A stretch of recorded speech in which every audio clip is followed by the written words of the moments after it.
بخاری مسلم کے لفظ سنو، حضور سید عالم صلی اللہ علیہ وسلم فرمانے لگے، اس نے کیا پوچھا تھا، حضور جواب کیا دیتے ہیں؟ فرمایا فجر کی سنتیں کبھی نہ چھوڑنا، فجر کی پہلی 2 سنتیں کبھی نہ چھوڑنا۔ یا رسول اللہ صلی اللہ تعالی علیہ وسلم میری رہ گئی ہیں، رہ جاتی ہیں۔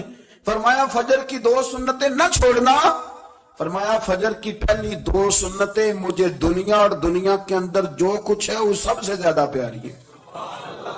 فجر کی 2 سنتیں دنیا اور دنیا میں جو کچھ ہے مجھے وہ سب سے زیادہ پیاری ہیں، اس لیے فجر کی سنتیں نہ چھوڑنا۔ اعلیٰ حضرت بریلوی رحمت اللہ نے 1000 کتاب لکھی ہے، لیکن الوظیفۃ الکریمہ کے نام سے جو وہ صبح و شام بظاہر پڑھتے تھے، وہ الگ انہوں نے ان کو بیان کیا، پابندی کے ساتھ اپنی اللہ اللہ کرتے تھے۔ شیخ شہاب الدین سہروردی رحمت اللہ علیہ اس پر ایک بندے نے اعتراض کیا، اس نے کہا جی آپ کس قسم کے صوفی ہیں، مرید بیٹھے ہیں اور آپ وہاں نفل پڑھ رہے ہیں؟ یہ بھی بڑا مسئلہ ہوتا ہے نا، جو بندہ ملنے آتا ہے وہ اپنے ٹائم کے حساب سے آتا ہے، اور پھر اس کا یہ بھی خیال ہوتا ہے کہ پیر صاحب جو ہیں وہ چونکہ درویش ہیں تو نہ انہیں روٹی کھانی چاہیے نہ سونا چاہیے، چونکہ وہ درویش ہیں، اور ہم چونکہ درویشوں کے ماننے والے ہیں لہذا ہمارا یہ طریقہ ہونا چاہیے کہ جیسے ہم کہیں درویش ویسے ہی کر جائے۔ حالانکہ اس کو آپ درویش کہیں گے، آپ اس کی مانیں گے، آپ منوائیں گے نہیں، تمہارا مزاج ہوتا ہے۔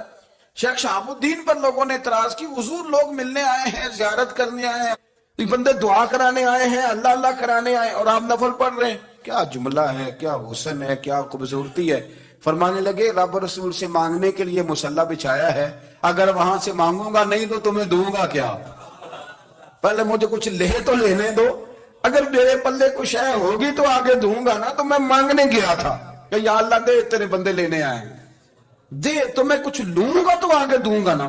لیکن ہمارا یہ سٹیٹس، یہ مزاج، یہ شعور نہیں ہے۔ گپیں، کہانیاں، داستانیں، گفتگو، خطابت، واز، کیا بات۔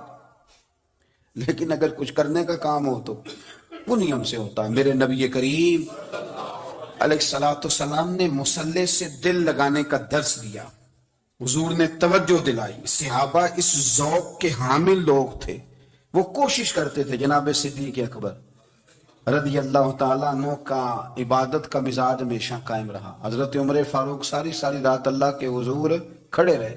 حضرت عثمان غنی رضی اللہ تعالیٰ عنہ عشاء کی نماز پڑھ کے 2 رکعتوں کی نیت باندھتے تھے، 15 سپارے پہلی رکعت میں پڑھ دیتے تھے اور 15 سپارے قرآن مجید کے دوسری رکعت میں پڑھ دیتے تھے۔ آپ نے نا حضرت عمر فاروق کے وصال کے بعد ان کی ایک بیوہ سے نکاح کیا،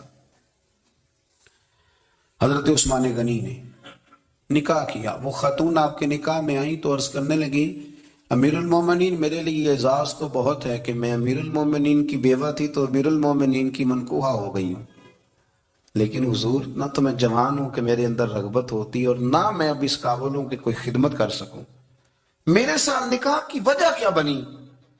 تو عثمان غنی رو پڑے، فرمانے لگے میں نے عمر فاروق کو مسجد میں اپنے رب سے ڈرتے ہوئے دیکھا ہے، میں نے اسے روتے ہوئے دیکھا ہے، عدل کرتے دیکھا ہے، انصاف کرتے دیکھا ہے، امت کی خیر خواہی کرتے دیکھا۔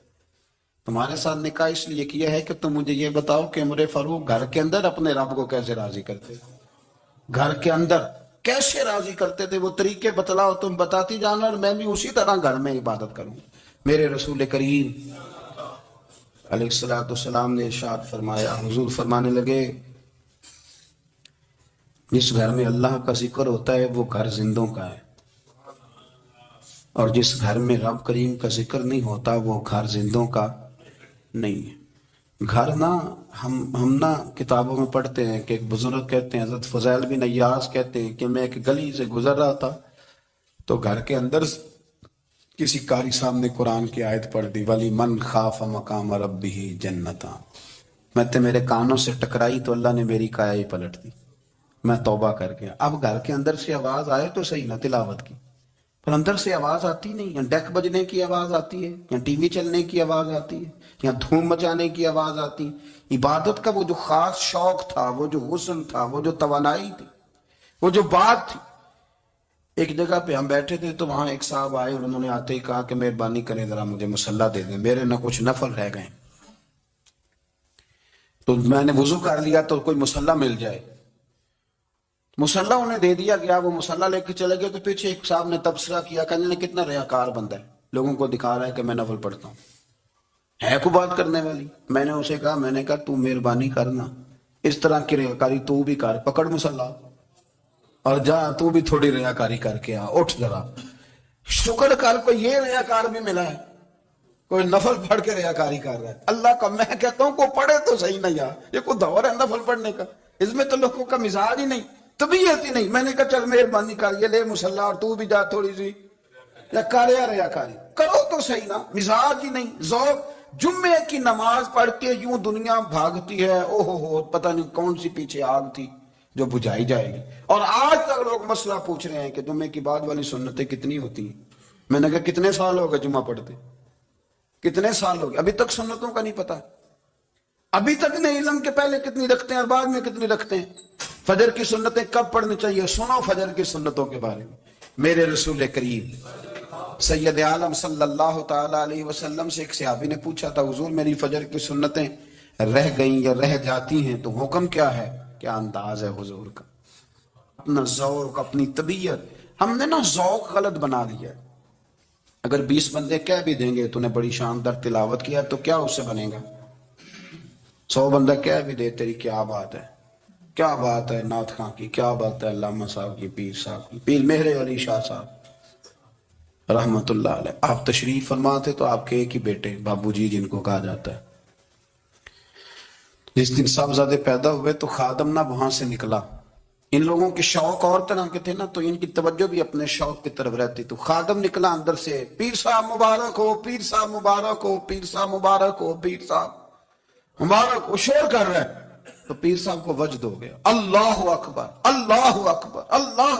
او کیا ہوا, کس بات کی مبارک دے رہے ہو؟ عرض کی حضور اللہ نے بیٹا دیا ہے. تو آپ فرمانے لگے اچھا حضور آپ کیا ہوا, آپ تو پریشان ہو گئے. فرمانے لگے جب تو نے 3 دفعہ کہا نا مہر علی کو مبارک ہو, تو میں سمجھا تھا شاید تجھے کسی نے بتا دیا ہے کہ مہر علی سے اللہ راضی ہو گیا. میں سمجھا تھا کہ شاید تو یہ خبر لے کے آیا ہے کہ کسی نے بتایا ہے کہ مجھے آج خبر ملی ہے کہ مہر علی سے رب اچھا پتر ہوا ہے, الحمدللہ اللہ کا شکر ہے. پر میرے لیے مبارک کا دن وہ ہوگا جب میرا رب کہے گا کہ میں مہر علی سے راضی ہوں, میرے محبوب کہیں گے کہ میں مہر علی سے.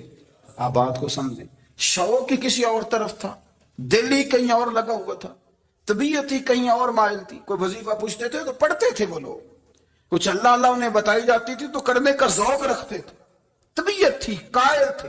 حضرت ربیع کہتے ہیں میں بڑی دور سے سفر کر کے گیا حضرت اویس کرنی سے ملنے, بڑی دور سے. اور جب میں پہنچا تو فجر کا وقت تھا, تو حضرت اویس کرنی کو میں نے پا لیا. تو وہ نماز پڑھ کے نا قرآن شریف لے کے بیٹھ گئے. فرماتے ہیں اشراق چاشت کا وقت ہوا تو نفلوں کی نیت باندھ لی.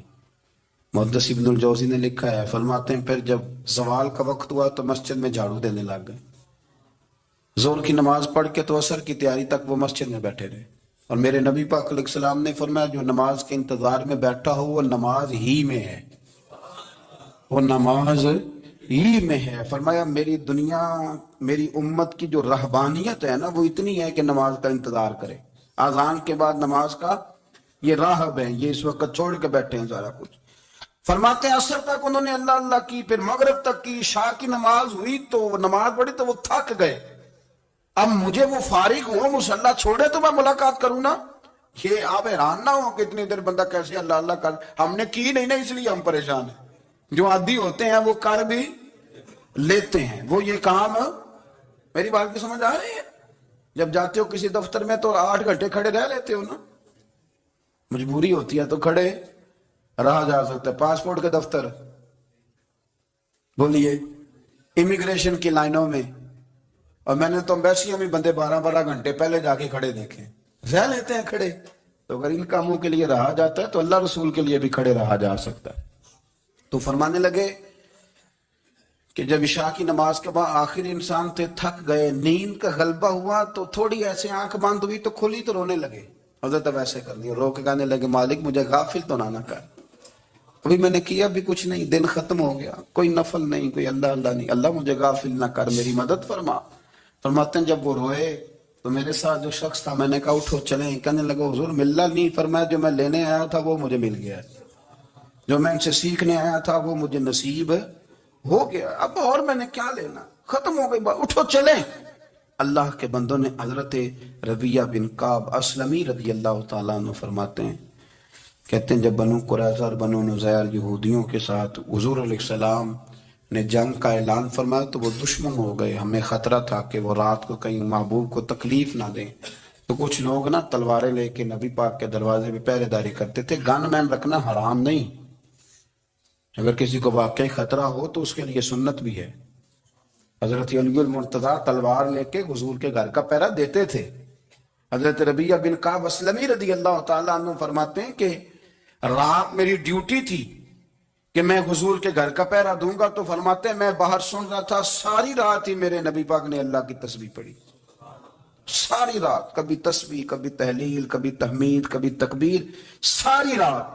فرماتے ہیں ساری رات حضور پڑھتے رہے اور ساری رات ہی میں سنتا رہا، مجھے اونگ آ گئی، میری آنکھ لگ گئی، حضور ابھی پڑھ رہے تھے، میں تھک کے سو گیا، اور فرماتے ہیں جب میری آنکھ دوبارہ سے کھلی تو میرے کانوں میں پھر کوئی چیز گونجی، تو میں نے کان لگایا تو میرے حبیب ابھی بھی اللہ کو یاد کر رہے۔ ساری رات حضور رب کی عبادت کرتے، اس لیے تو کہا یا ایھا المزمل قم اللیل الا قلیلا، حبیب ساری رات تو نہ جاگا کر، تھوڑا آرام بھی کر لیا کر۔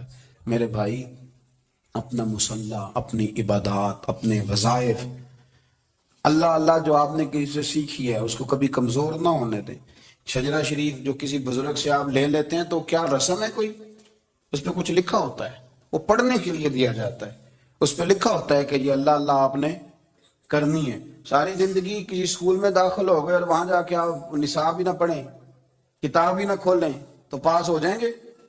وہ کہتے ہیں میں 20 سال جاتا رہا ملا کچھ نہیں، تو آپ نے لیا کیا ہے؟